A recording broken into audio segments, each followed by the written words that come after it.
মনে করছে আজকে যদি বাকি বিল্লারা এরকম করে বাধা না দেয়, আজকে যদি ছাত্র সংগ্রাম পরিষদ করে এই জামাত ইসলামী রাজনীতি নিষিদ্ধের দাবি না উঠে, তাহলে 2 দিন পরে তো এই যেটা আপনারা দেখেছেন যে ইসলামী ছাত্র শিবিরের ইয়ে থেকে যেটা তুলে নেওয়া হয়েছে সেই বয়ানই তো জামাত ইসলামী দিবে। 71 সালে আমরা ভুল করছি, এটা ঠিক হয় নাই, আসেন আমরা ঠিক কাজগুলি করি আবার, তাই না?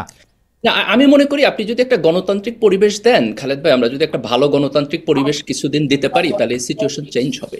এটা দেখেন, আপনি জামাতের মধ্যে এখন যারা, তারা অলমোস্ট নতুন প্রজন্ম, শিবিরের মধ্যে তো সবাই নতুন প্রজন্ম, যারা 1971 সালে ছিলেন এবং যারা পরের প্রজন্ম, তাদের 1971 সালের ঘটনা দেখার দৃষ্টিভঙ্গি ভিন্ন, অ্যানালাইসিস করার দৃষ্টিভঙ্গি ভিন্ন। তো এখানে যদি আমরা রাজনীতিটা অফ করে দিই এবং একটা গণতান্ত্রিক রাজনীতির মধ্য দিয়ে একটা নির্দিষ্ট সময়ের মধ্যে দিয়ে যাই, আমি মনে করি না যে 71 বাংলাদেশে আর নতুন করে কোনো বিভাজন তৈরি করতে পারবে। আপনি যেমন ধরেন, আমার জন্ম হয়েছে 1982 সালে, আমি বড় হয়েছি বাংলাদেশে, আমি বাংলাদেশের মানচিত্র দেখে বড় হয়েছি, বাংলাদেশের ইতিহাস দেখে বড় হয়েছি। আপনি তো আমার পার্সপেক্টিভ ভাই 1971 নিয়ে বসাইলে হবে না, তাই না? আমি তো দেখছি কমপ্লিটলি। কিন্তু ডক্টর গালিব, আমি এই জায়গার মধ্যে একটু আসতেছি, আমি একটু বাকি বিল্লাহকে শুনতে চাই, কিন্তু আমি আপনার একটা বলি যে আপনার জন্ম 1982 সালে হইলেও আপনি যেমন ফরাসি বিপ্লবকে আসলে বিশ্লেষণ করতে পারেন, আপনার জন্মের 200 বছর আগের বিষয়টা, জন্ম 71 পরে এইটা খুব ভালো তর্ক না আসলে, যে আমার আদর্শের জায়গা থেকে আমি। আপনি ভুল বুঝছেন। আমি একটু ক্লারিফাই করি। আমি যদি বলি যে আমার জন্ম 82-তে বলে আমি 71 জানি না, 71-এ কি হয়েছে বুঝি না, তাহলে এটা ভুল তর্ক।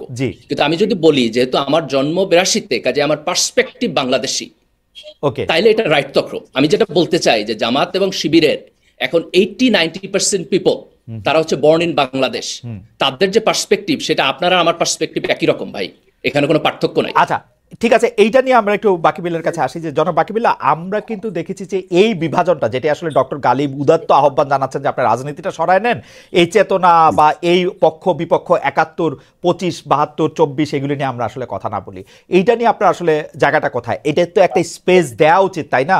এটা তো একটা মানে আপনি সারা জীবন এটা নিষিদ্ধ করে রাখলে, এবং ডক্টর গালিবের ওই বক্তব্যের সাথে আমি একমত, আপনি যদি নিষিদ্ধ করে রাখেন তখন তো আপনাকে ট্যাগ দিয়ে আরেকটা অন্যায়, কালকে যদি বাকি বিল্লাহ সাহেবের দাঁড়িয়ে আছে দেখতে খুবই মানে একটা পরহেজগার সুন্দর মুসলমান মনে হয়, এবং খুবই জামাত ইসলামী সমর্থক বলে যদি কারো কাছে মনে হয়, ট্যাগ দেয় দিয়ে একটা আরেকটা অন্যায় তার বিরুদ্ধে করে কিনা, সেটা আপনি একটু যদি বলেন।